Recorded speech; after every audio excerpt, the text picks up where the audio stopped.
Mana. Mana. Syomka کنم mana.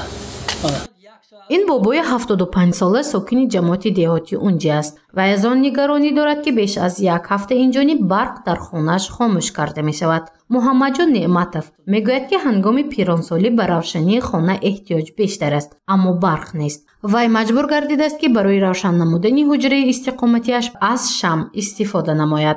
برای این شمع را خریده ذخیره نمود. مجبور؟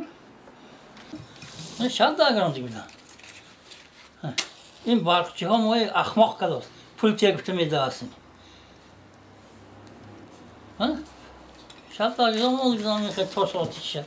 محمد جان نعمتов نیروی برق را تنها به خاطر روشن نگاه داشتن حجره استقامتیش استفاده میکند. زیرا الکی وی به منزلش پیچ بخاری را نصب نمود تا خانه را هنگام سردی گرم نگاه دارد. محمد جان بابا ابراز می‌دارد که همه روزه طریق تلویزیون از نوگانی‌ها باخبر می‌شود اما مسئولین برق از خاموش شدن آن خبر ندادند. از این رو وی را یک بار به آگاه قطع شدن نیروی برق نگران کرده است. چراغ باشه می‌بینم. ما مخصوص پیش این بچه‌ها خسته می‌بینم که همین اسمی که اخبارش گوش کنم. ساعت 6 با. اما اخبار رو میبینم هر روز میبینم.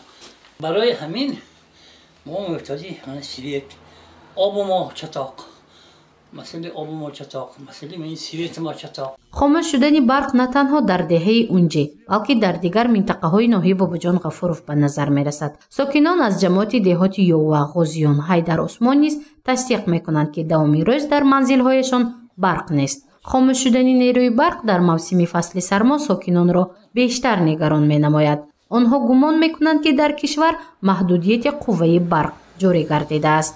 قریب 2 هفته بود دیگه 2 هفته بود چراغ نیست. فقط روز میکشند شب بیتر. آهش تا همین ساعتی پیشه. هیچ کم آگاه کدیگش نیه که همین خودسرانه ریمان کداسی میگونه خلاص نکه. ریمان با پشتاسی ما ریمان کازیم برای ریمان پشتاسی میکنه. تو هیچکی نمیداند که اینه پشتاسی هم یا که باید در همین حال از فیلیال شبکه‌های انتقال برق در شهر گلستان به ما خبر دادند که در ولایت سوخت محدودیت نیروی برق جاری نگردیده است. خاموش شدن برق به تعمیر ترانسفورماتور و تجهیزات برقی خط‌های انتقال برق علاقه‌مندی دارد. از این رو متخصصان برق تاجیک مردم را باور می‌کنند که بعد تعمیر و ترمیم دوباره نیروی برق در منزل‌هایشان فروزان خواهد شد. محدودیت وجود ندارد. یک چیز اینجا نود خلق اشتباه هم نسختی او که ما محدودیت کردیم. درست این خیلی نه. یک خصوصیت خاصی فعالیت ما همین که وابسته بسیار حالت با وابسته از باد و هوا.